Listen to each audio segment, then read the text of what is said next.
नाज़रीन अस्सलाम वालेकुम। प्रेसिडेंट आसिफ अली जरदारी साहब का दौरा यूरोप ज्यादा दिलचस्प होता जा रहा है। गुज़श्ता रोज फ्रांसीसी अखबार ले मोंड में उनका यह बयान कि अफगानिस्तान में नेटो और आईसाफ अफवाज को तालिबान के खिलाफ कामयाबी हासिल नहीं हो रही बल्कि शिकस्त हो रही। इस बयान के जवाब में बरतानवी वजीर आजम डेविड कैमरॉन को और व्हाइट हाउस को एक्सप्लेनेशन देनी पड़ी कि नहीं साहब, अफगानिस्तान के हालात इतने खराब नहीं है, सूरत हाल कंट्रोल में है। यकीनन हमें पता है कि व्हाइट हाउस और डेविड कैमरॉन दोनों ही झूठ बोल रहे थे। लेकिन यहां एक दिलचस्प सवाल पैदा होता है। वो सवाल यह है कि सदर आसिफ अली जरदारी साहब ये जो ओपन विजिबल डिप्लोमेसी कर रहे हैं पाकिस्तान के बिहाफ में, ये किस कैपेसिटी में कर रहे हैं? वो पाकिस्तान के चीफ एग्जीक्यूटिव नहीं है। पाकिस्तान के चीफ एग्जीक्यूटिव 18वीं तरमीम के बाद ये बात बड़ी मुसल्लमा है कि पाकिस्तान के चीफ एग्जीक्यूटिव वजीर आजम यूसुफ रजा गिलानी है। तो फिर सदर आसिफ अली जरदारी साहब फ्रांस के चीफ एग्जीक्यूटिव निकोलस सार्कोजी से और बरतानिया के चीफ एग्जीक्यूटिव डेविड कैमरॉन से किस कैपेसिटी में मिल रहे हैं? और ना सिर्फ वो उनसे मुलाकातें कर रहे हैं बल्कि अब हम ये देख रहे हैं कि वो पाकिस्तान की फॉरेन पॉलिसी के बिहाफ पे सब्सटेंटिव स्टेटमेंट्स दे रहे हैं, बयानात इशू कर रहे हैं। क्या इसका यह मतलब है कि पाकिस्तान में 18वीं तरमीम आने के बाद भी जो बुनियादी ग्राउंड रियलिटीज हैं, जो सियासी ग्राउंड रियलिटीज हैं, उनमें कोई फर्क नहीं पड़ा?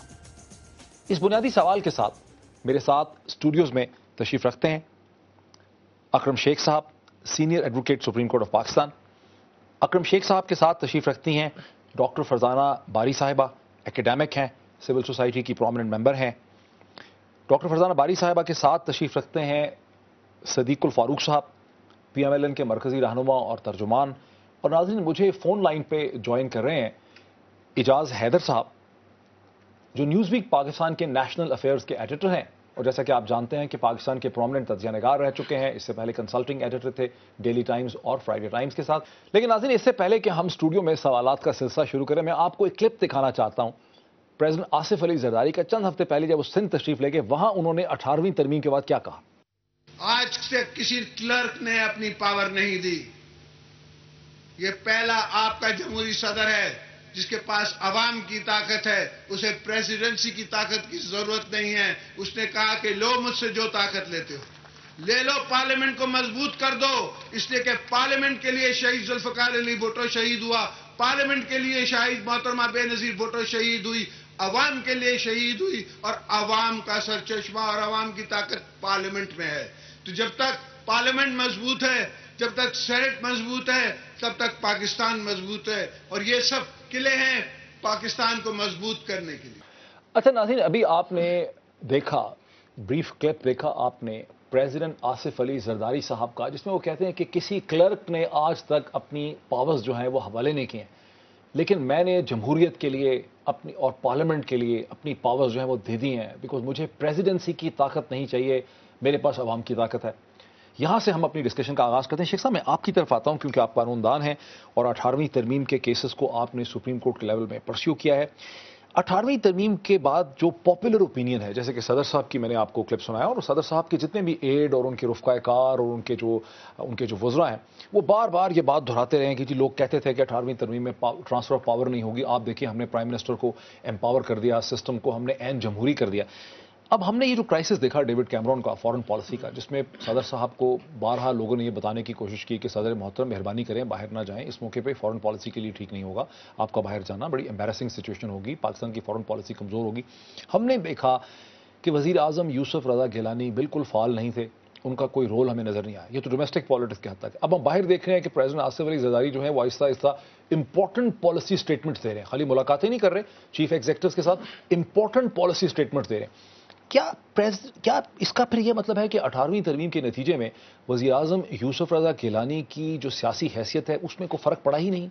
डॉक्टर मजीद मिर्ज़ा साहब, आपका बहुत शुक्रिया। इतने अहम कौमी मौजू पर आपने मुझे शरीक गुफ्तगू फरमाया।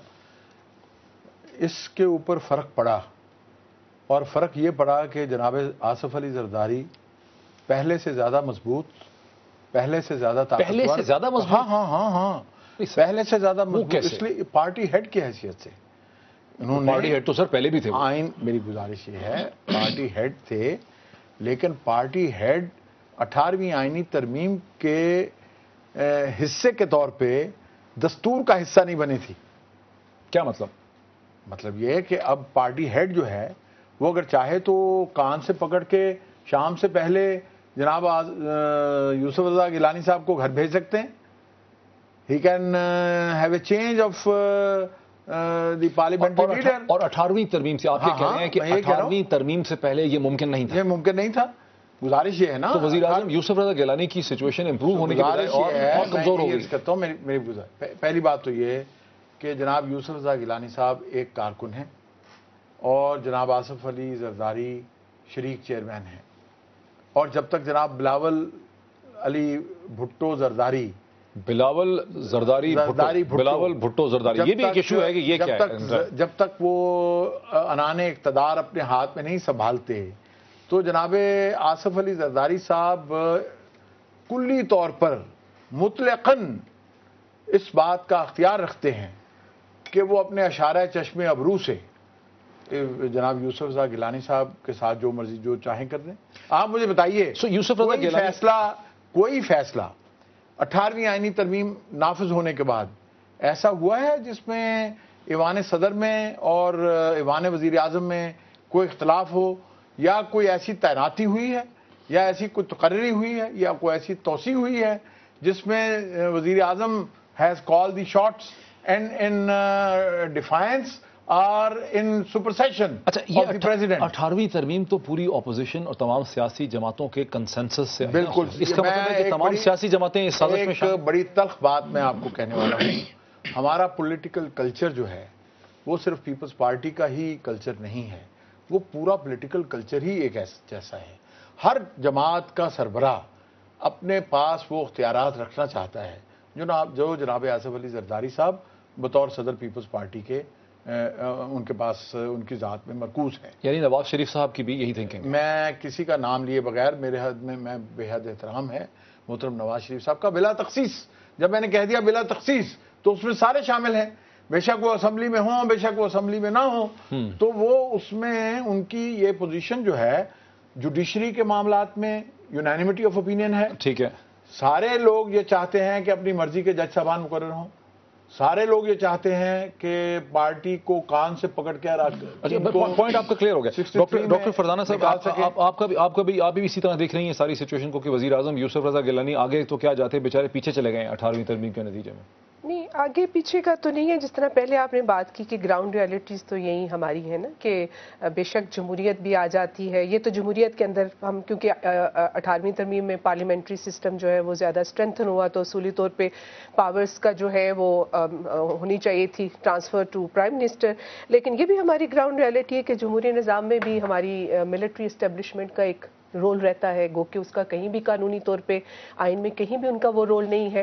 تو یہ بھی ہماری گراؤنڈ ریالٹی ہے. اسی طرح یہ بھی گراؤنڈ ریالٹی ہے کہ ان الیکٹڈ جو لیڈران ہیں, جی, جو چیف ایگزیکٹوز نہیں ہیں, وہ چیف ایگزیکٹوز کو کنٹرول کر رہے ہیں. بالکل, یہ بھی ہماری گراؤنڈ ریالٹی ہے. آپ لوگوں نے کیا کیا جی اس کو ٹھیک کرنے کے لیے؟ آپ بھی شامل تھے اس میں. ہمیں یاد ہے کہ جب پارٹی الیکشنز وغیرہ ختم کیا آپ نے 18ویں ترمیم میں, تو نواز شریف صاحب بھی در حقیقت یہی لگتا ہے کہ وہ چاہتے ہیں کہ پی ایم ایل این بھی ایز اے پارٹی مضبوط نہ ہو, وہی ہوں, انہی کا کنٹرول رہے. بسم اللہ الرحمن الرحیم. ڈاکٹر صاحب شکریہ. میں پہلے تو یہ عرض کروں گا کہ 18ویں ترمیم پارلیمنٹ نے پاس کی,